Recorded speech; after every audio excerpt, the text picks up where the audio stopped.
Like, jeez. Oh. Good morning. What's going on, boys? Let me get through this. There's like some weirdness going on with my browser. I don't think it's with the browser. I don't know. Basically, yeah. Don't go to the APE Coin website. They went super hard on the reactive stuff, and it freezes up all your stuff. So they need to make it more friendly.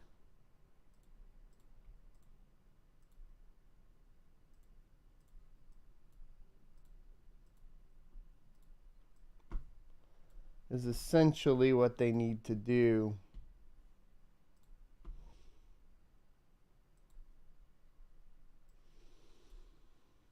Oh man.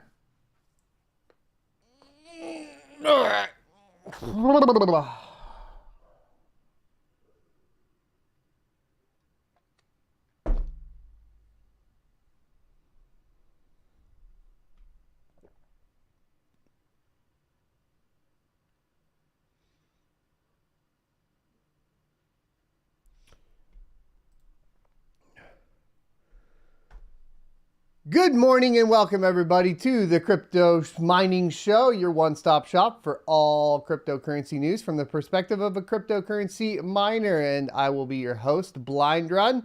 As always, we are live Monday through Friday, 9:45 a.m. to 10:45 a.m. Central Time. You can watch later either on the YouTube channel, on Odyssey, or Spotify, as we're available on all those platforms. We are also entertaining the platform Rumble here recently as well for another option for you guys to watch the show on, and potentially discussing, of course, as well a live stream over there. So a multi-live stream, primarily due to the fact that they are offering front page space for that and growing the audience in any way that we can to get the word out about cryptocurrency and its fundamentals is my number one goal. That being said, let's go ahead and talk about the topics today. We have TeamBlack Miner version 1.61 being released. We have a GPU from Apple, the M1 Ultra, that we're going to talk about. We're going to be talking about the Canadian central bank digital currency because, of course, everybody's got to have a central bank digital currency at this point. And then, of course, Elizabeth Warren's Sanctions bill, specifically surrounding cryptocurrency, well, and also apparently communications. More importantly, communications. And this will date us all the way back to the early 90s if we want to really dig into it. Should be an interesting one. Then we're going to be talking about APE Coin, which is the new hot coin that released yesterday as basically part of the Bored Ape Yacht Club. Let me give you guys the rundown. I'm going to show you guys a couple things on the charts that I noticed that essentially maybe will help you in the future with your trading. I don't do a lot of trading. This isn't trading analysis or financial advice. We're going to cover it. I was trying to dig a little bit more into the token itself as far as governance and so on, but their website basically likes to use up 100% of my 64 gigabytes of memory for whatever reason. That's no good. Then we'll talk about mining profitability and questions and answers at the end of the show. Super chats are always appreciated, never required, and they will be the first questions to be answered at the end of the show. Please save them for then if you have a question that's going to be tied to it. Let's get into it after an ad from yours truly. Today's sponsor is myself. To support the channel, click the join button below the video and you will get access to our privately hosted Rocket Chat. Selecting the $1.99 option will get you access, and after that you need to head over to the membership tab, scroll down, and expand out your membership perks. Find the section for connecting on social media, and in that section there will be a secret registration URL to join Rocket Chat. where you can sign up to enjoy talking with other cryptocurrency enthusiasts and miners without spammers, scammers, or bots. Easy peasy. Hit that join button for the channel and help support the channel. That would be amazing if you can do that. That being said, we are also working on a new platform that will be even more interactive than just Rocket Chat. If you're currently a member, when we migrate over to it on YouTube, we're going to be giving free memberships away to that new platform as well. That platform I'm definitely going to use to focus on Soakcoin and coordinating with hopefully some of y'all out there to help me build it, because I am not the most intelligent person around and I don't code, just really code enough to get myself into trouble. So hopefully we'll get the community to help get us out of trouble. Let's go ahead and talk about TeamBlack Miner version 1.61, released 1 hour ago with one change. Welcome back, Team Nightly Miner. Glad to see you in the show. Number 1, fix rejected shares on pool disconnection and reconnection on some pools. That's it. That's all they got for us today, boys. There you go. If you want to check out the new TeamBlack Miner with that hugely significant fix, go ahead and do it. Let's talk about Apple M1's Ultra 64-core GPU. Now, WCCF Tech over here is like, it's getting smoked by a 3090.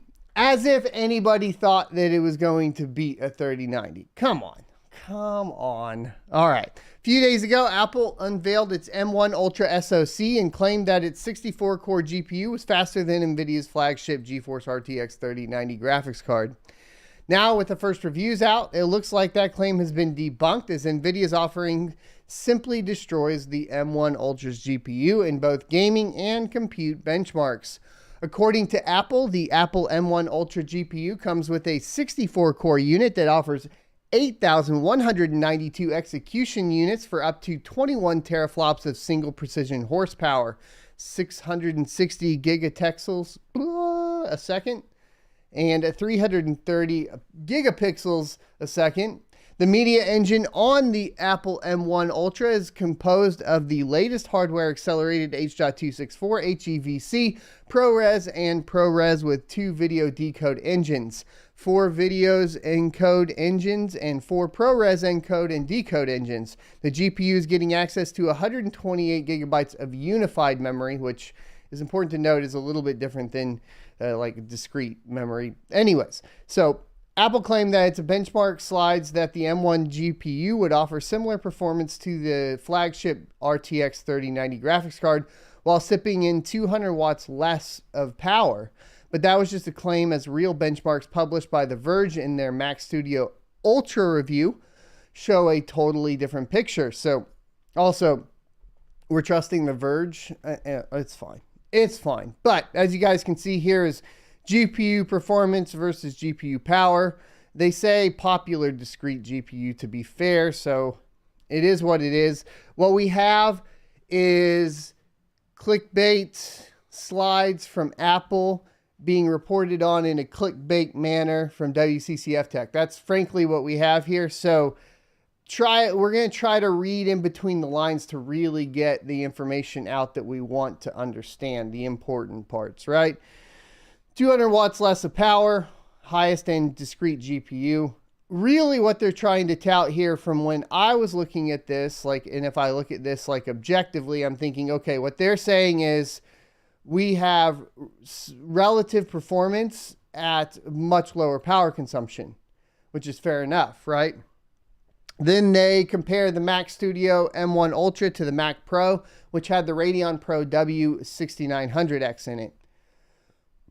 Apple claimed in its benchmark slides that it would offer similar performance, blah, blah, blah. And then we start to get some information for the gaming perspective. The RTX 3090 on PC, we have 142 frames per second and 114 frames per second average, or sorry, 114 frames per second in 1440p.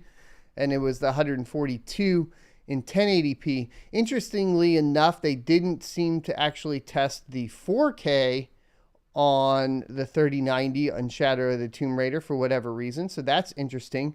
But if we compare that to this new Mac Pro thing going on, the Mac Pro would be the W6900. That makes sense. So that has the 6900 XT equivalent workstation GPU in it, 125 frames per second at 1080p and 90 frames per second at 1440. But the new Mac Studio Ultra, let me make sure you get this right? So the Mac Studio Ultra, which is the new one we're discussing, has 108 frames per second at 1080p and 96 frames per second at 1440p. What I would like to see here, because, and I haven't done this in a while, I haven't done very many tests in a while, but I used to test a lot of benchmarks for PC games, and Shadow of the Tomb Raider was one of them.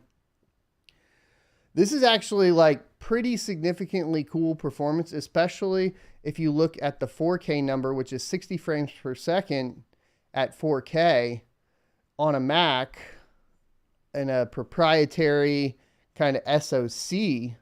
That's impressive in and of itself, because there's no other like SoC design type graphics that would run 4K Shadow of the Tomb Raider, at least to my knowledge at this point. So we're getting basically kind of this weird article where they're putting a dig on them, but from the perspective of performance and like the first real shot at this, and the fact that it's not a traditional discrete GPU, and then on top of that we're talking about 200 watts less. So we're talking around basically under 100 watts for 60 FPS 4K gameplay is seriously kind of impressive, at least from my perspective. In terms of gaming, the Shadow of the Tomb Raider was used for comparison at 1080p, 1440p, and 2160 resolutions. The 3090 Ti shows, I believe it's the 3090, not the Ti, so miswritten there, shows up to 32% better performance at 4K resolution and sits at the top. Okay, so they did test it in what? Because there's no 4K number here for me. I don't know where they're getting this. In addition to that, the reviewer noticed that noticeable microstutter at all three resolutions. So it looks like for gaming, the GeForce and Radeon GPUs from NVIDIA and AMD are still going to be the top choice. I mean, I would expect that, right? But let's kind of move on. The other note, though, too, about this is that you are more than likely, like Shadow of the Tomb Raider, when it runs, I believe it's metal. So unless they moved it over to OpenCL, this is kind of where the Mac versus, especially in gaming benchmarks, Mac versus Windows gets a little bit tricky to really compare apples to apples, because what you really have is a completely different API in most cases. And the debate would be, right, since you can't run on metal with, any other GPU unless you install it into a Mac, are they, utilizing the GPU in an SoC here? So it's a little weird. Like, if you're targeting gamers with this particular article, I get it. You're going to lean towards that, like, oh, screw the Apple thing. But if we're trying to look at this objectively and see, like, where Apple is headed with their technology, then that would be a different discussion, because as far as I can tell, when I'm looking at this, it's quite impressive, right? So they did test Geekbench 5 in both Metal and OpenCL, but it looks like, and this is like a little, I guess they didn't, okay, so RTX 3090 PC, which would mean Windows. So they didn't pull it out and run it on a Mac. So we're on a completely different operating system. In theory, my argument would be also traditionally just the Windows ecosystem is going to play games better. But, okay. Anyways, I believe, does this say, yeah, it says PC as well. So they compared a RTX 3090 running in Windows to this GPU in particular. So anyways. What about compute? The Mac Studio is designed for content creators and workstation uses. As such, the Apple M1 Ultra GPU should be pretty decent on those specific benchmarks. While with Geekbench 5 OpenCL benchmark, the RTX 3090 scores 215,000 points, while the Apple M1 Ultra SoC only manages 83,000 points. That's a 2.5 times gain for the GeForce graphics card on the desktop PC. Even if we use an Apple optimized API such as Metal, the 3090 still ends up two times faster. Another interesting thing to note here is that while the M1 Ultra is essentially twice the configuration of M1 Max, the performance doesn't scale that well across the compute and gaming benchmarks in the tests. The M1 Ultra offers 25 to 30% better performance than the Max chip. This should tell you how much confidence you should put in Apple's own numbers, blah, blah, blah. As we know, that's pretty common. You can get the full 64-core configuration, 128 gigabytes of memory for $5,800 US. So that should give you a price to performance comparison. And they're saying like the 3090 for the $2,000. So I'm really curious also on how this would perform on mining. We have mined on the M1 chips before. We were actually successfully able to use the first generation MacBook Air M1 chip to mine Ethereum at 2 megahash a second. And that was just basically the actual M1 chip or whatnot. It would be a lot of fun to get the M1 Ultra SoC and perform the same tests and see kind of where it's at as far as performance on mining. It sounds like it could be pretty good because that extra memory, now it is shared, so it would be a little weird, but that extra 128 gigabytes could be proved to be pretty good even at Ethereum. It would be interesting to see how that would work out though. If you guys have any links to those, or if anybody's already tried it, let me know. If you know anybody with it that would let me borrow it to do the test, if they can't figure it out themselves, let me know because we've already done it before. As far as the performance goes, like I said, if I'm looking at this objectively, especially if these things are going to be able to be thrown into a laptop configuration because of their low power consumption, I think it's a super viable option. And the things that they didn't test that I would like to see would be primarily Adobe Suite stuff, because the M1, like, especially when we start talking about purchasing laptops for content creation, I found like even like low end MacBooks do basically end up performing better with a lot of the Adobe Suite than like a low end PC. Now, personally, I run the Asus G14, the 2060, but I used to run, I had a 2014 MacBook Pro that I used for forever, right? So I had experience with both on both sides, and I miss the keyboard on the Mac. I miss terminal on the Mac for quick plug and play stuff.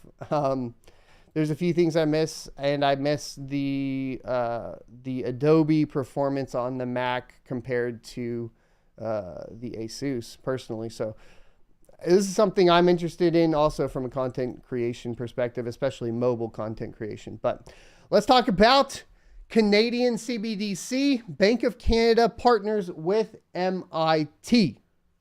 MIT again. So what I'm learning, I guess MIT is going to partner with all the countries, Western countries, to go ahead and help them make CBDCs.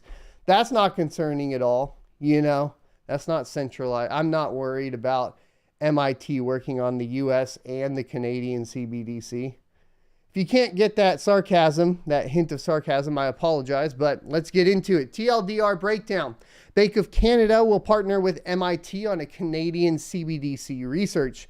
The research will run for 12 months. The US wants to create a CBDC. We already knew that too. The design and subsequent development of potential CBDCs have been in the works across different countries in the past few years. Although some have crossed the finish line, others are still looking to successfully make their way over it. However, the news coming out of Canada mentions that its premier bank has joined forces with the MIT to focus solely on creating a Canadian CBDC. According to the statement, the partnership will run for 12 months with a research into everything related to creating the CBDC. The statement highlights that the research would focus on the influence of new and emerging technologies on a potential Canadian CBDC. Reports also say that the Premier Bank believes that the research could be a framework to develop crypto and how they can create a better Canadian CBDC. However, the bank warned that it had not announced the creation of a CBDC, as they will need to figure that out after the research period. Notably, the team that would work hand in hand with the Canadian bank will be the DCI team, a small arm of the body. The MIT team has continued to enjoy massive collaboration across states and countries to create a potential CBDC. Yep, we mentioned that at the beginning. According to a new report, aside from the Canadian CBDC, it is working with the Federal Reserve Bank of Boston to look into creating another CBDC. Results were already released to the public, and the research looked at the creation of a CBDC from two perspectives. The first used a DLT, while the second required making parallel transactions.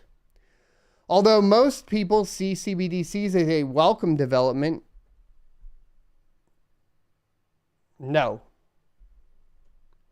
The currencies have also been portrayed in a negative light recently. Yes. Rick Checkin, the boss of Asset Strategies International, said the currency was Satan's creation, while Edward Snowden was worried about privacy and security. These are always hilarious statements, because this is like what happens when you argue on Twitter with people or you have a discussion about something. There's always going to be that extremist side that's like, it's the end of the world and that's going to bring the demons and we're going to have, rapture and everything's going to get all crazy. And then there's the more practical, like, no, the problem here is that obviously it's a privacy and security issue. Edward Snowden's correct in this. That's kind of the ground. And when we're discussing this, especially when you're discussing it with people that are going to go vote and so on, make sure that you keep it, 100. Keep it on the basis of the fundamentals of cryptocurrency. Talk about privacy, talk about security, talk about the ability to transact without the interference of a government or a bank, and explain that to people. But don't go crazy and say it's the end of the world, all right? If it happens, come on. Going by the recent order by President of the United States of America, Joe Biden, the country will steadfastly look into the potential development of a CBDC in the coming days. The law has also mandated that the Treasury Secretary and members in the same interest gather as much information they can about the currency. The Attorney General has also been ordered to look into a potential change to rules and regulations pending when the CBDC will be created. So at this point, what do we see? As always, this is kind of a common theme. We're going to see the demonization of Bitcoin, decentralized currencies, usually within the fear-mongering terms that we'll be discussing here again today with Senator Warren stuff going on. But, we're worried about crime being activated on it. We want to be able to track the transactions to protect the public. We need to protect the public from any sort of schemes or scams that are on there and make sure they don't lose their money. All these types of fear-mongering arguments are going to come into play. And then they're going to say, look, we're going to handle it for you. We're going to create a digital currency and it'll be controlled by the government. Don't worry about it. We'll have direct access to your accounts and we'll be able to fix anything if anything wrong happens to you. But in reality, they'll use that to manipulate it to control you. That's how this plays out. So our job as a community is to fight for decentralization no matter what and fight against centralization no matter what. We need to be outspoken about it. We need to make it clear in the crypto community what we consider to be acceptable and what is not acceptable. And for me, it's a very clear line with CBDCs that those are not acceptable. Let's go ahead and get into Vice talking about, or Motherboard on Vice talking about Elizabeth Warren's sanctions bill. Crypto advocates say Elizabeth Warren's sanctions bill is unconstitutional. Let's get into the meat of this. This is going to be a big one, boys. Senator Elizabeth Warren introduced a bill on Thursday aimed at enforcing U.S. sanctions in global cryptocurrency industry. So it's going even further. You know, a lot of the arguments that the US-based cryptocurrency companies are making is that they need to adhere to the US sanctions due to, of course, the legality of it within the US, even though nothing was officially stated at first. Obviously, this is going to be part of that. But now it gets even more fun because the US is doing what the US always does, which is trying to tell everybody else in the world what to do. It's kind of funny, but let's go ahead and continue.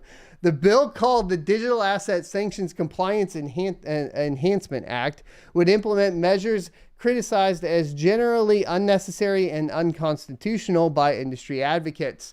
The role of cryptocurrency firms in enforcing sanctions has been hotly debated since Russia's invasion of Ukraine began. Major cryptocurrency exchanges with U.S. operations all say they are enforcing existing sanctions against specified people and entities. Coinbase touted that it currently blocks 25,000 Russian addresses. We talked about this before, and that is extremely disappointing and concerning that Coinbase would do this in general. We also know who's hopping on the sanction bandwagon without even being pressured at first. We have Coinbase so far. We have whatever is behind the MetaMask, the Consensus, and all those guys. Ethereum's really was kind of the head of a lot of the participation in adhering to sanctions. We have Ethermine, the mining pool, participating in censorship across the network. And we have the mining pool, Flexpool, also participating in censorship across the network. These are the companies, these are the entities, the cryptocurrency companies that are participating in essentially the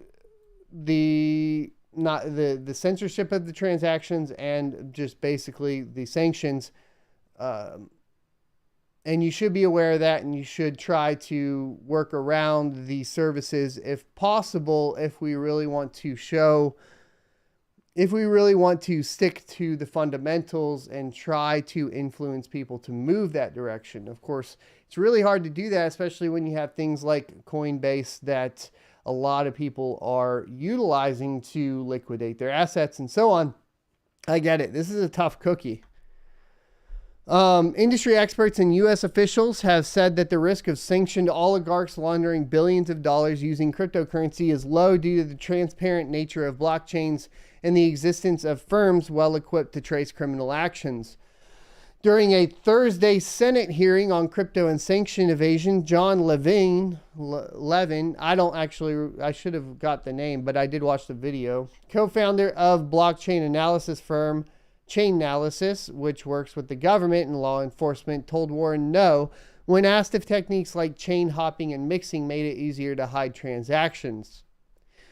Still, Warren and other lawmakers have been raising the alarm about the possibility of cryptocurrencies being used to evade sanctions at scale, a position that was fueled by unconfirmed reports from anonymous sources in the UAE that told Reuters they received calls from people basically to be saying that they're Russian, to be looking to offload billions in crypto. Many observers were skeptical of this. So what's in the proposed act? There's a few main points: requiring the president to identify foreign people or firms that are facilitating sanctions evasions and sanctioning them. Giving the Treasury power to block U.S.-based actors from interacting with addresses that, quote, are known to be or could reasonably be known to be in Russia, end quote. Requiring U.S. taxpayers to report transactions greater than $10,000 US, and requiring the Treasury to produce a report on foreign firms that are, quote, high risk, end quote, for facilitating sanctions evasion. Man. Washington, D.C. based think tank Coin Center described the bill as unnecessary, overboard, and unconstitutional in a blog post. The bill's current wording counts anyone involved in developing any communication protocol, decentralized finance technology, smart contract, or other software, including open source computer code. Any communication protocol. I want to take you guys back and remind you, if you have not read the Cypherpunk Manifesto, to go read that and understand that this has been on the forefront as far as encryption, the ability for people to send encrypted messages to and from each other without the government being able to read them and track them, or even large companies and corporations being able to read them or track them.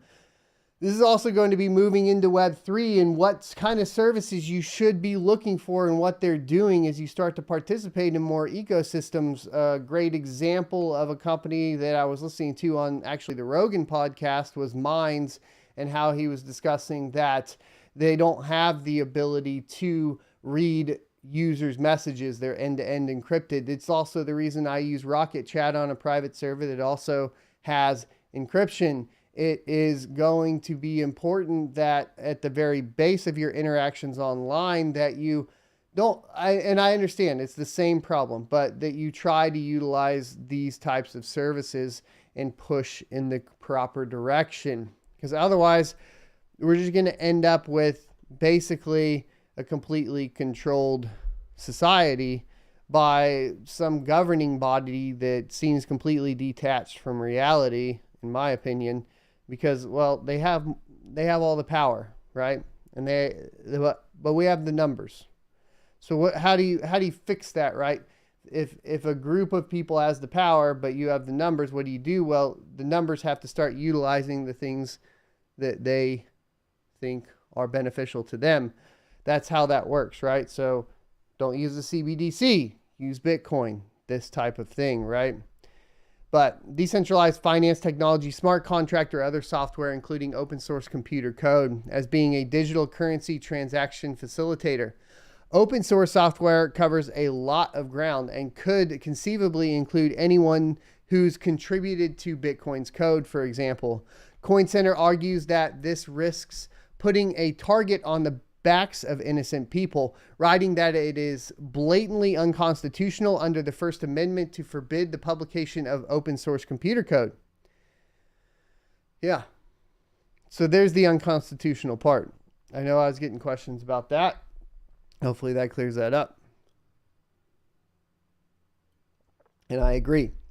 Coin Center also bristled at the idea of giving the government power to compel exchanges to block all Russian users, echoing concerns that this would hurt, not help NATO's mission. Quote, this proposed legislation is dangerously overreaching and opportunistic, end quote, the blog states. Quote, it will do nothing to improve sanctions against the Russian war machine and may even increase the Russian government's ability to isolate and control those within their borders who do not support the war, end quote. You guys already know, I've been saying this since Flexpool started blocking. I've been talking about the fact that you should not be if crypto is participating in sanctions, then it's no longer crypto. If these companies are going to act in this way, we need to say no, this isn't okay. All you're really doing is punishing the people of Russia. You're not punishing the Russian government. And then, of course, the great point there, which was at this point, this legislation is overreaching and opportunistic. And what does that really mean, right? Because what we always see every single time that something bad happens on the international stage, the U.S. government usually tightens down some sort of rights or freedoms of the people. Example would be the Patriot Act after 9/11 is a great one. Of course, we could move into the possibility of mandates, at least at local governments and stuff, however that works out with the COVID stuff, so on. And then here with cryptocurrency, it's like, okay, well, here's the problem we set up. It almost feels too convenient. That's the thing, and it's hard to keep the tinfoil hat off because it feels too convenient that it just went straight. The Russian-Ukraine conflict went straight to basically fear-mongering cryptocurrency and trying to regulate it. It felt like it took almost no time for that to be the narrative, at least in the United States. And it definitely makes me question some things, right? Like I said, it's hard to keep the tinfoil hat off here. And I think the best way to say it is that it is opportunistic. right? They're using this as a way to essentially gain control or try to obtain control over cryptocurrency. Whether or not that's possible, we could have a completely different discussion on. It is unclear how much support the bill will have, though. It was co-sponsored by a laundry list of Democrat lawmakers: Senator Tammy Duckworth, Debbie Stabenow, Raphael Warnock, Chris Van Hollen, Tina Smith, Catherine Cortez, Masto, and Bob Mendez. So all of these people need to go on your list to vote out. Just add this to the list of people to get out of office. But the cryptocurrency industry has found vocal support among GOP lawmakers like Texas Senator Ted Cruz. We're already aware of that. We've been talking about that. Now, I did tweet this yesterday, and this is kind of a thing that, like, obviously people are going to get mad. But if you are strictly looking at policies surrounding cryptocurrency, and you are involved in cryptocurrency, and you want the best outcome that you can possibly have, and your only path to do that is to go out and vote, basically it looks like you really can't vote for any Democrats at this point. There's very little bipartisanship here. When we're talking about this needs to be clear, not just cryptocurrency as a whole, but specifically adhering to the fundamentals of cryptocurrency, maintaining the privacy and the security of the individual, the financial autonomy. And the more and more I look at it, the harder it is to ignore that. And I'm an issues voter for cryptocurrency. It doesn't mean I agree with the rest of the party on anything else. It just means if I'm looking at it completely objectively, you got to vote red at this point. Now, there are going to be outliers, and maybe they have some other policies that you more agree with, right? The outliers everywhere. And definitely hop in there. But be careful here when we get up and we're running elections and everything's going on. Check out their policies on cryptocurrency. You're going to want to look for specifically like things like the ability to transact peer-to-peer without the interference of a bank or government. You're going to want to make sure that the elected officials that you're voting for understand these concepts. Now, what's crazy is I never would have expected, for example, Ted Cruz to understand these concepts, but as of his speech, the last speech that we played on the channel, it's clear that he does understand these concepts. And even getting to the point of understanding the concepts is a positive, right? It's not time to call Congress. This is not a moment to pull a red alert lever. Wow, there we go. This bill, as it stands, so obviously lacks support that it likely won't move. Let's not cry wolf. Coin Center Executive Director Jerry Brito tweeted. When reached for comment, Elizabeth Warren's office directed Motherboard to a page with prepared comments and the text of the bill. Quote, Putin and his cronies can move, store, and hide their wealth using cryptocurrencies, potentially allowing them to evade historic economic sanctions the U.S. and its partners across the world have levied in response to Russia's war against Ukraine.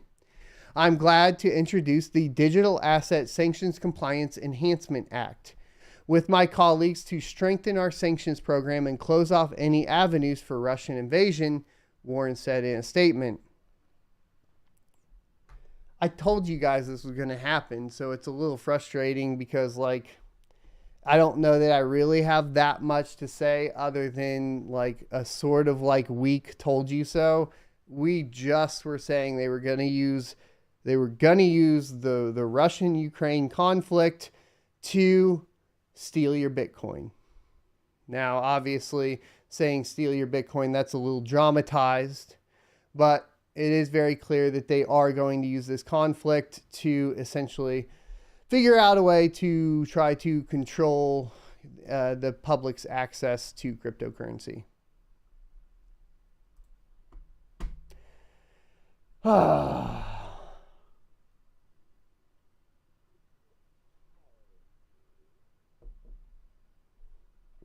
Let's go ahead.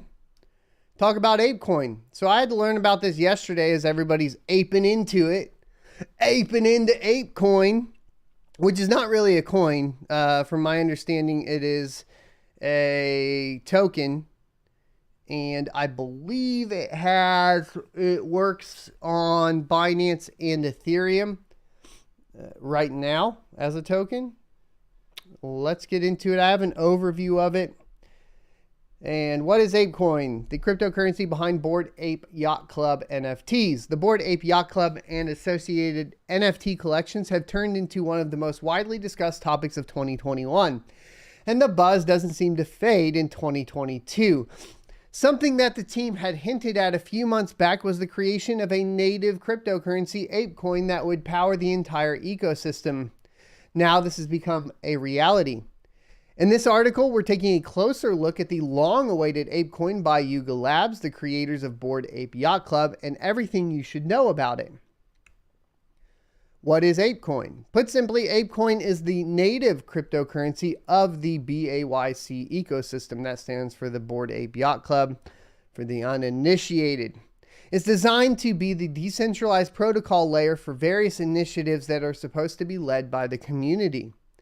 It's built on Ethereum ERC20 token standard, and its address can be found here. The cryptocurrency is traded on some of the biggest exchanges, such as Binance, FTX, Huobi, I never learned how to pronounce that one, I'm not going to lie, KuCoin, Bybit, Kraken, and so forth.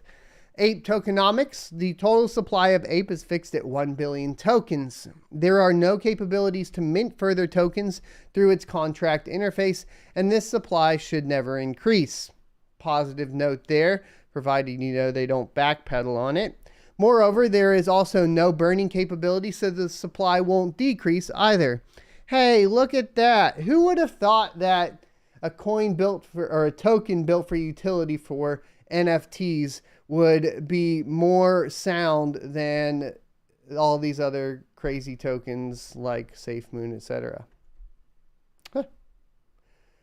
It's already better than all of them. 150 million tokens from the ecosystem fund were airdropped. Oh, I also knew that was coming. You didn't. You didn't. Oh, no. No. Why you do this? 150 million tokens from the ecosystem fund were airdropped to holders of BAYC related NFTs in the following proportions. Bored Ape NFT, 10,094 tokens. Mutant Ape, 2,042 tokens. Bored Ape plus Kennel Club, 10,950 tokens. Mutant Ape plus Kennel Club, 2,898 tokens. 470 million tokens from the same fund are going to DAO Treasury and Resources, where 117,500,000 of them, these are locked at launch, and 7,343,750 will unlock monthly for 48 months. The 16% that will go to Yuga Labs and for charity are divided as follows. 150 million will go to Yuga Labs under a 12-month lockup. And then 4,166,666 tokens unlocked per month for 36 months.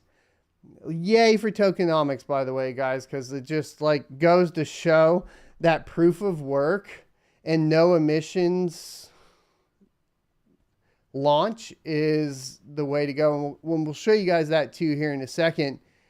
It's always funny to read these things, though, to me. So, because it's always so convoluted, and if you want to do out the math, it gets super stressful. But 10 million tokens or their equal value will be donated to the Jane Goodall Legacy Foundation with an initial lockup for 12 months, and 277,777.78 tokens unlocked per month for 36 months after that. There are also 14% to launch contributors that fall under different lockups, and 8% of the tokens will go to the founders of BAYC which is another problem, right? Under a 12-month lockup at 2,222,222.22. All of these lockup dates are going to need to be tracked. If you're going to be investing in this, you need to be very careful. Your buy and sell dates are going to be heavily influenced by these lockup dates. So this is going to be one of those ones that, from my perspective, and not financial advice, but from my perspective, is like too much to keep track of to actually make a profit off of in a lot of cases, unless you're just going to long-term hold through the whole thing and just ape into it that way, which for cool, like good on you if that's what you want to do. But if you're actually like trying to trade it, like keeping track of all these dates, all the foundations, what they're doing with the money, like it just screams disaster to me. I couldn't keep track of it. I know that there are people that will though. Stewarding ApeCoin is the APE Foundation. It's the base layer where holders and the DAO can build. Per the official website, the foundation facilitates decentralized and community-led governance and is designed to become more decentralized over time. It is tasked with administering the decisions of ApeCoin DAO and is responsible for day-to-day administration, bookkeeping, project management, and other tasks to ensure the DAO community's ideas have the support they need to become a reality. The DAO itself, on the other hand, exists to deliver power to the community of the ape holders. APE improvement proposal process would allow the DAO members to make decisions on the ecosystem fund, applications, projects, partnerships, and beyond.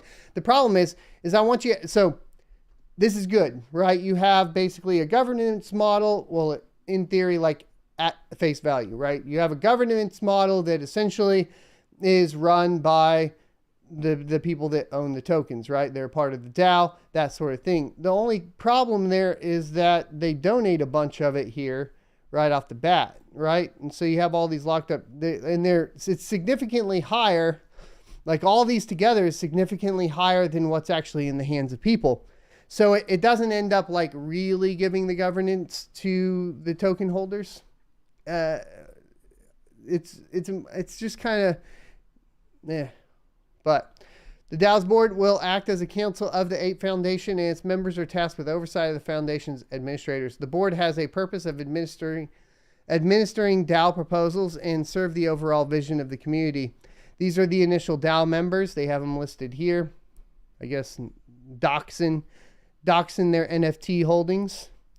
These are Reddit's Alexis Ohanian, Amy Wu, head of ventures and gaming at FTX, Maria Bajwa, something like that, principal at Sound Ventures, Yat Su, co-founder and chairman of Animoca Brands, and Dean Steinbeck, president and general counsel at Horizon Labs. The ApeCoin proposal. As mentioned above, APE is an ERC20 token that serves the purposes of governance, but it also brings utility when used with the APE ecosystem.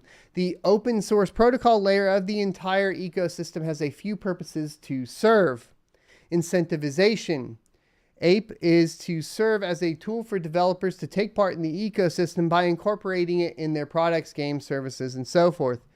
Governance. As explained above, governance is one of the main purposes behind APE, as it allows holders to participate in the DAO.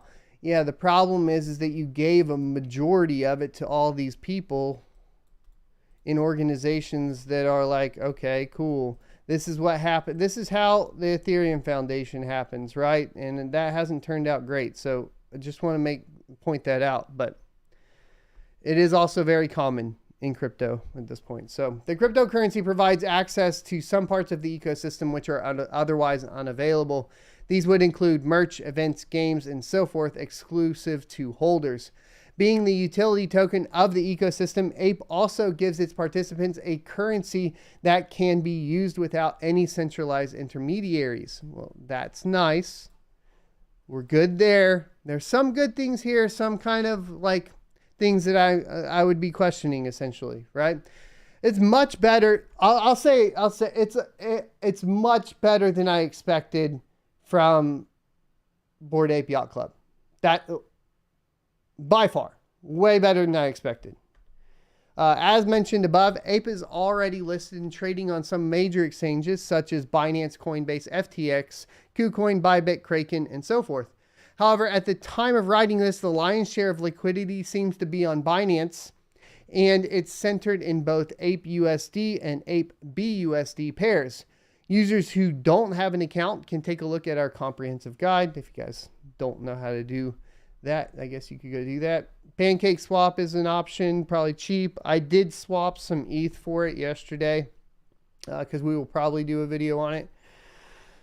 Just how to buy it and what where your buying options are. So it keeps going, right? It surges 90% in the second day of trading, but this is really where things get interesting because we can actually just show you guys exactly how this functions. So let me see if we can get it. There we go. So let's see if we can articulate this, because I tweeted it, and this is what I'm trying to explain to people is that initial launch purchase you want to be very careful of when we're talking about a token or a coin that is airdropped, okay? Because the chart always looks like this. Always looks like this, okay? So, and you don't know exactly how much it's going to go down, but it's going to do this. And this is kind of what I wanted to talk about, which was like, if it's going to be, and it's the same thing with NFTs, right? Like if you want to get into NFTs, you really want to get into where you're like being able to mint ahead of time. You don't want to be buying on day one of launch or reveal, because whenever you're doing that, you're paying the most for something that more than likely is going to dump, because all the early people have already done the investment ahead of time to go ahead and get rid of it for you. So anybody coming from NFTs, you're aware of how that works. Think of all the coins that have airdrops as the exact same principle, which is like day one, right off, initial launch, wait for that drop, because this is what happens, right? Everybody starts selling whatever they got airdropped immediately, and the price plummets. Now, it was actually even higher than $20. It was up to $39. We're on CoinMarketCap now. Maybe it wasn't aware of pulling that $39. So it went from $39 all the way down to, I believe for a second it crashed to $4. But here on this chart, what we can definitely see is that we went from $20 to $6, right? And then it kind of starts building back up after you see this initial dump, and then you see like kind of like a bump up here, and it kind of level out. This is when you can start kind of saying like, okay, this is where it's going to hold or whatever. Now, depending on like when more airdrops happen, when these unlocks happen and so on, that's going to also influence a lot of how this chart responds and so on. So this isn't so much trading analysis as far as like, that's not what we do on this channel, but I do want to make it clear that like just the basic principle of like, if you didn't get in like beforehand on the airdrop stuff or whatever it may be, you don't want to get in right at launch, because then you're just going to suffer from this first massive drop. So always kind of wait for that first massive drop and then kind of go through it from there, and then do your research on the token, because it's really what you need to be doing.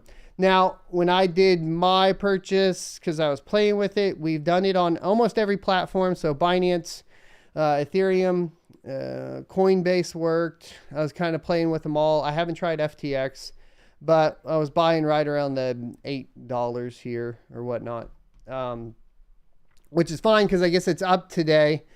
And I was mainly doing it for videos, but CoinDesk, Bored Ape Yacht Club's Ape Coin surges 90% in second day of trading.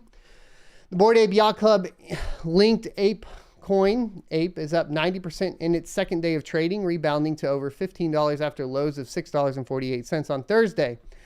The boost gives the token a $3.8 billion market cap, making it the 33rd largest coin. It's weird to call it a coin, right? As of press time, according to CoinMarketCap. CoinGecko lists it at 66 with the market cap of $1.7 billion. Quote, the community involved with the Bored Ape Yacht Club and the Mutant Ape Yacht Club is strong, end quote, said Alexandra Lores, director of blockchain research at Quantum Electronics. Lores said that the same traders who would speculate on AMC stock, Doge, and SHIB might be gravitating towards the ape sector of investments. Quote, the former and producing heavy losses, and it seems to be clear to them that Bored Apes aren't going anywhere, end quote, says Lores. They are a status symbol like Rolex or Lamborghini if you've made it and you got an ape, he added. As for the original NFTs, the BAYC floor price currently sits at 93 ETH, around 260,000 US dollars, slightly lower than its peak of 107 ETH, around $300,000, following the token announcement March 16th. NFT owners of the coveted APE collection were airdropped 10,000, and that's where it is, 10,000 APE coin each, totaling 15% of the coin's total supply. And that's where this kind of, that initial dump comes from, is that 10,000 APE coin to each of them, and then they just dumped it right off. It's kind of hard to avoid, because like, if you wanted to say like, oh, well, you know, give them a hard time, it's their fault for dumping it, but where's your supply going to come from, right? So they have to put it on the market if they want any sort of transactions being performed, if they want to extend the community. I'm talking about specifically the people that were airdropped the coins. And you would do the same thing, you would sell it. How do you solve this problem though, right? Because like, I have gotten this question from people because they're like, well, as far as the tokens go, blah, blah, blah. Well, you could solve it by doing a no admissions mined launch with just CPUs or whatever else, and then eventually move it over into basically a token of some sort and integrating it with decentralized exchanges and tokenize it. That is a possible thing to do. It just takes a long time and people aren't patient enough for it. That would be the cleanest way to do it from my perspective. And then you would offer the community basically an ability to contribute to the network. And it would also probably prevent big dumps and so on, because there would already be some community trading going on and so on. So that's why I think proof of work could solve it. And yes, I understand it's an ERC20 token. You can go ahead and move from a mineable coin over to that, though. It's not too difficult. You know, when you look at something like Flux, for example, with all the parallel assets, right? There's a Flux token on ERC20. There's a Flux token on Binance, on Kadena, all that sort of stuff. So it's still possible to do that. You can do that with a project like ApeCoin. And I think that's the only way you really prevent what happened here. So I just kind of want to make that clear. Like, there is a path to do it. Will people do it? Probably not. It's really easy and kind of serves the ADD market to just go ahead and airdrop a ton of stuff and move it. But you get that bad press right off the bat. So I also think it's kind of like not a great business decision to play it that way.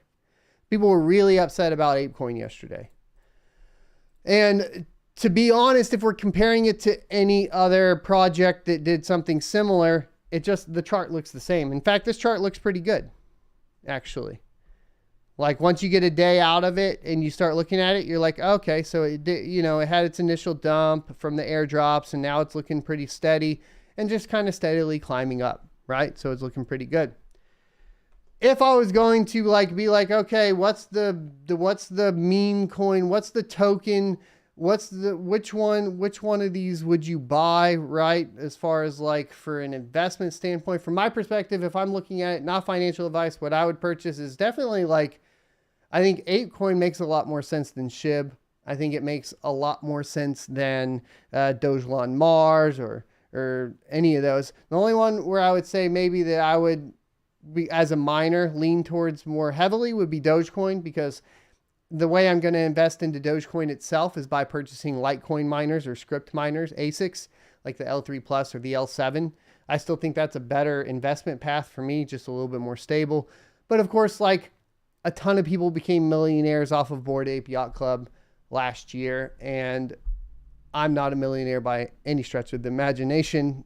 And so maybe they know something more than I do. Anyways, like I said, I guess ApeCoin over SHIB or something like that. It would go, what, Dogecoin, ApeCoin, SHIB, and then just filter out the rest down there, whatever it may be.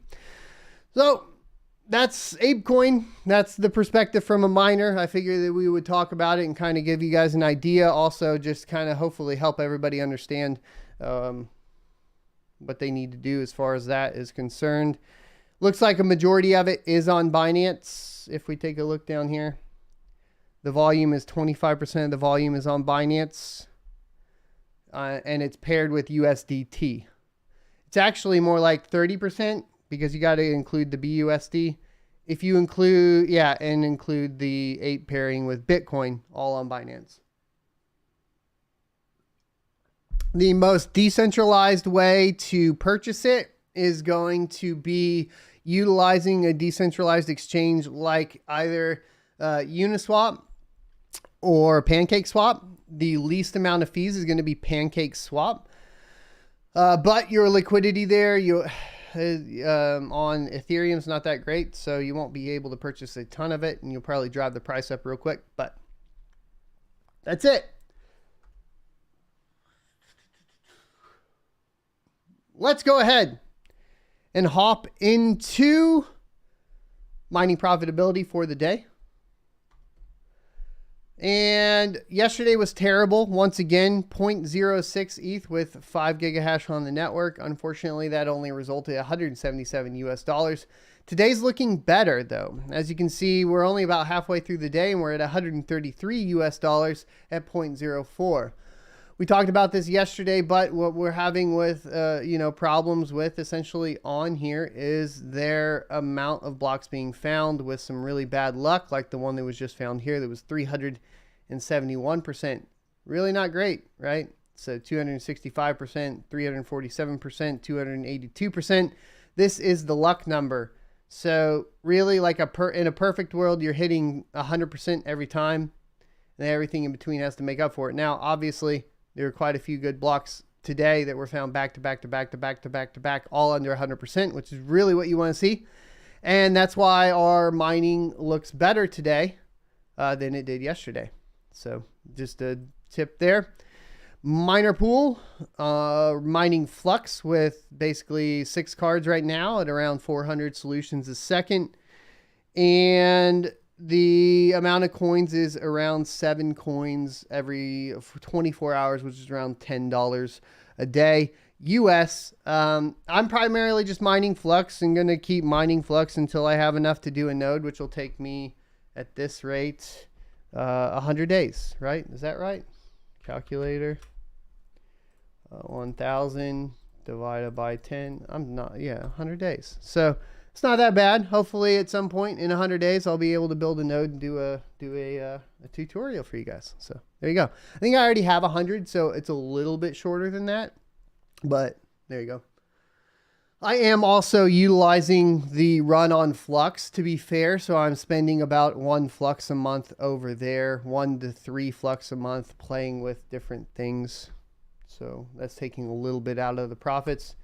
Then we're still mining Varus coin with the CPUs. We have an 4770 here at 8 megahash a second, 3600 XT at 15 megahash a second, 5800X at 27 megahash a second, 1950X at 40 megahash a second, and a 7700 at 5 megahash a second. Seems to be down over here. I think it's getting hot in there. Maybe we need to throw a new cooler in there. It's getting hot in here. So put on thermal paste. So take off all your coolers and put on thermal paste. Did that work? I think that works. All right, we're done with the ad lib. Let's get into mining profitability on the RTX 3090. We're at $4.02 a day on the RTX 3090 after power on Ethereum. And then we're on basically Cero at $2.52 a day after power, Octopus at $2.29 a day after power, Gemlink, which is a new one on Zhash at $2.20 a day after power. Guess we got to add this to our notepad so we can take a look at that later, because that is new. Ethereum Classic at $1.98 a day after power. Rio cryptocurrency at $1.98 a day after power. Let's go ahead and fix the Zell hash there as well. Flux at $2.29 a day after power. Ravencoin at $1.71 a day after power. And then moving on down from there, I think Ergo's way down here at $1.77 a day after power. There's a note on Z Classic.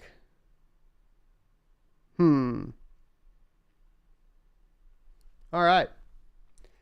Mining pool stats. Are we seeing any huge increases or decreases? 210 exahash a second on Bitcoin. I think the last high was 239 and the last low was 170 or so. So we're sitting right in between those. No real changes. That's kind of the levels we're looking at for. We're looking for basically a drop below 170 exahash a second or a pump over 230 exahash a second on Bitcoin. We're going to be at 1 petahash a second on Ethereum. Yep, still at 1 petahash a second. What we're really looking at here is just if it fluctuates away from there, then maybe we would want to look into what's going on with that. All right, what else do we got? We got Flux. Probably around 2 mega solutions a second, still down about 0.5 mega solutions a second. But it has a lot of spikes still from the solo mining. And then, of course, the nodes are getting stood up everywhere. So keep that in mind. What else do we got? We got Ravencoin. And that's at 3.38 terahash a second. Which is still, I think that's actually down about 0.5 terahash a second from yesterday. 0.4, 0.5 terahash a second from yesterday. And difficulty continues to decline. However, the profitability is not going up with it, unfortunately. Take a look at Ergo. And we are at 15.77 terahash a second. No real changes. Mining pool profits. We have mining pool hub in first, crazy pool in second, flex pool in third for the last 30 days. For the last 60 days, mining pool hub in first, crazy pool in second, flex pool in third. For the last 30 days, mining pool hub in first, flex pool in second, crazy pool in third. For the last 21 days, ZET in first, mining pool hub in second, flex pool in third. For the last 14 days, ZET in first, mining pool hub in second, 2 miners in third. For the last 7 days, 2 miners in first, mining pool hub in second, nano pool in third. For the last 3 days, mining pool hub in first, ZET in second, nano pool in third. For the last day, mining pool hub in first, nano pool in second, 2 miners in third. Let's hop into questions and comments. Remember, super chats are never required, always appreciated, the easiest to read so they get read first. Tagging at Son of a Tech will basically highlight the message and I'll be able to pick that out easier. If you do not highlight it, I will not, there's no guarantee that I'll even see it. Elijah Wade, thank you for the $5 super chat, says, thank you so much for staying true to your principle and spreading awareness through this type of journalism. Decentralized is greater than pseudo decentralized. Yes, sir. Thank you. All right.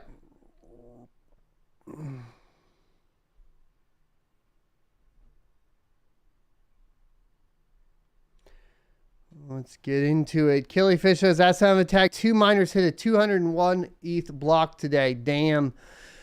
Yeah, I am considering moving to 2 miners. I won't lie at this point. Because there's been, look, it's just too, like, I want consistency, but I'm also moving a lot of stuff off to other networks too. So, kind of, I don't know. Michael says, at Sound of Attack, Tent was renamed to Gemlink. Tent. Okay, I know that one. Thank you. All right, now we know. It's Tent. I wonder why they renamed it. I guess we'll go maybe find that story for Monday. Well, or over the weekend. I don't know. Eric Backen says, at Sound of Attack, 6800 XT is listed as most efficient for many of the coins. Is it going to be in high demand when prices come, or am I missing something? I don't think so. Where are you seeing that where are you seeing that listing? Because that's not, if I look at what to mine for a 6800 XT, what, their flux is 66 solutions a second.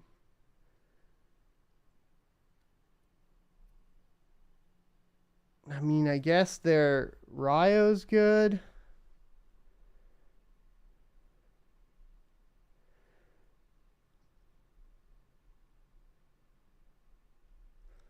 I don't know. I would think you would go with the 6600, but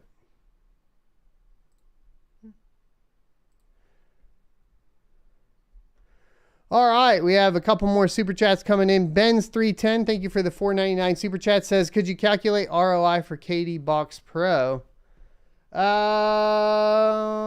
Let's take a look. So that would be on, is the KD Box Pro on Gold Shell's website, I assume. Bam.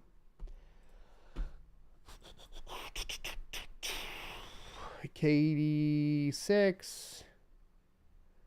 KD Box Pro. I believe we already did this actually, bro. Yeah, we definitely already did this. But I mean, we can do it again, I suppose.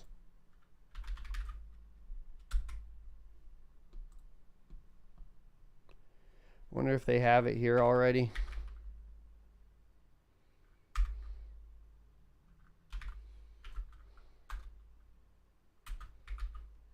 Nope.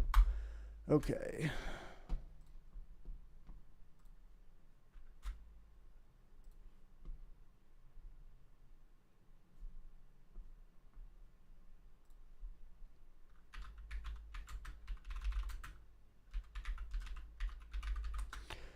Now keep in mind too that the mining for this, it's a little bit trickier. Yeah, is that even already there? Yeah, 2.6 terahash at 230 watts. Yeah, we already did this when it was first announced. $11 US a day at 10 cents a kilowatt hour.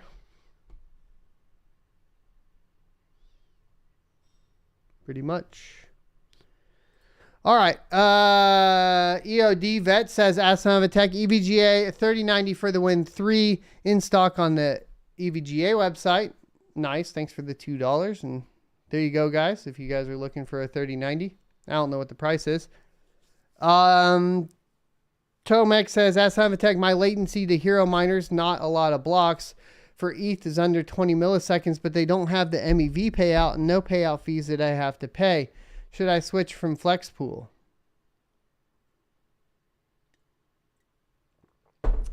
Personally, I wouldn't mine on FlexPool at all or Ethermine anymore. But what your options are and what you want to do there, and if you're looking at profitability, that's all going to be up to you. There are other options that have MEV, like 2 miners, for example. Fried Electronics says, Ask Son of a Tech, I'm looking into spec mining Ethereum Classic. That wouldn't be spec mining. Like, please go watch my video on spec mining. But I want to use 4 gigabyte cards until ETH merge. What 4 gigabyte GPU has the highest hash rate? And what 4 gigabyte GPU is the most efficient? I don't actually know what would be the most on ET hash for sure. But I would lean towards still like the RX 570s and 470s, especially because you like 4 gigabyte models. But there are, because even the newer ones like what is it, the 6500 XT and the 10 or 3050, they're not very good.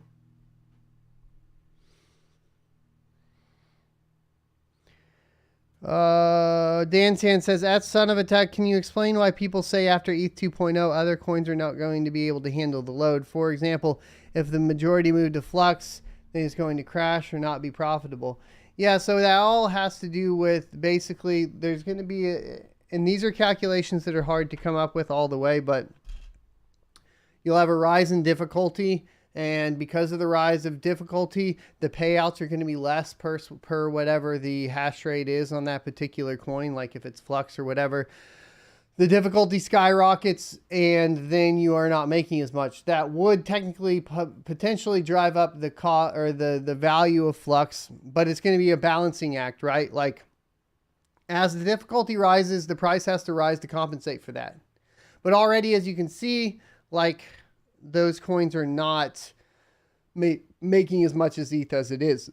We're talking about a ton of hash power coming off of Ethereum too, which means that those difficulty spikes are going to be incredibly high because the amount of hash rate on Ethereum way outweighs all the rest. The other problem that you have is like the liquidity and the amount of supply in these coins, right? So if you looked at like coin market cap and you did Ethereum, right? Like here on Ethereum, your market cap is what? 347 billion. Is that correct? Trillion. Wait. Thousands, millions, yeah, billions. 347 billion on the market cap. The volume is at, what is it, 13, is that 13 trillion? So thousands, no, millions, 13 million, billion, sorry. Anyways, the point being is if we went to something like Flux, like it's usually nowhere close, right? Like it's like 10% of the volume.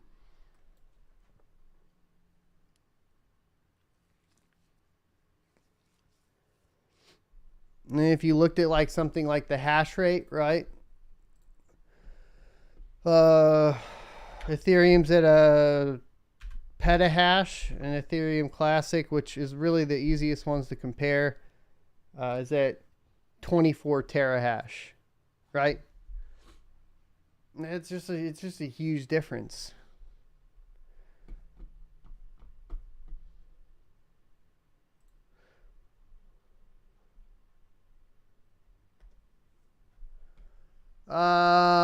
John Corey says, that's kind of a tech. It's all thanks to you that I started mining in March of 2021. Always been on Ethermine and use Polygon to get my payout.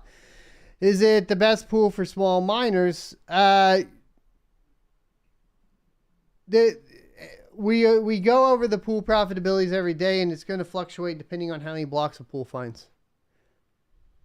I mean, like at the end of the day. The reason I don't use 2 miners and we won't use 2 miners or flex pool personally is all principled at this point because they're blocking Russian IPs. It's all good. Mining company says, Asavatech, can you remind me why was 2 miners not previously better choice over Crazy Pool? Hard to keep up with which pools are going against the crypto spirit. There was no reason. There was no reason for Crazy Pool and 2 miners are on the same level or whatever. The reason I don't mine on 2 miners for Flux, which I think was a question, was because they don't have any US servers for Flux. Elijah, thank you for the $2 super chat. Says, go like the video and give a thumbs up. Thank you. You're not supposed to come in right now. Go get, why are you not changed? I need you to get changed. We're going jiu-jitsu. Jiu-jitsu and then baseball. Jiu-jitsu and then baseball. Kids in their timelines. He's still in pajamas. What is this? All right. Scott Schultz says, ask Samatech, isn't it possible, though, that with the merge, many miners will sell off, many gamers who have waited to upgrade will buy the cars and the hash rate is just gone?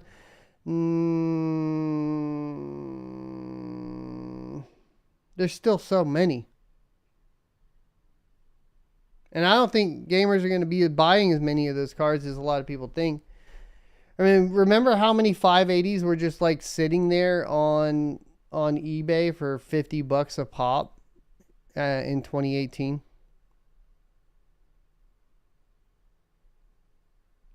Two miners are not blocking Russia. Flexpool, Ethermine. Flexpool, Ethermine are blocking Russia. Coinbase is blocking Russia.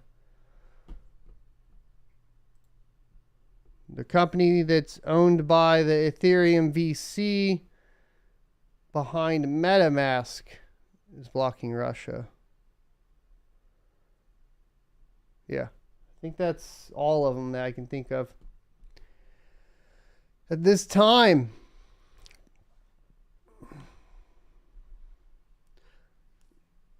All right, ladies and gentlemen, boys and girls, we are already about 25 minutes over our currently scheduled timing. Go ahead and hit the like, comment, subscribe, notification bell, share the channel out with your friends and family, and let me know if there's anything in addition that I can add to this show to make it better in your opinion.